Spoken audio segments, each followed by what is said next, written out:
Ovo će potrajati. Ja bio tip sam nemoćan, ja padao bih svaki dan.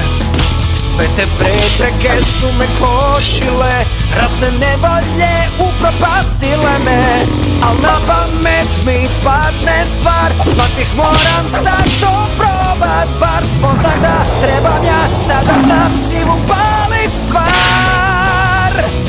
Pripremi svoj na šok, brzo ćeš doživjet kvantni skok. Svoj gle sad, dok sa znanjem on osjeća glad. Svi mudraci od jučer plakat će, dok im mudrost naglo nestaje. Pripremi svoj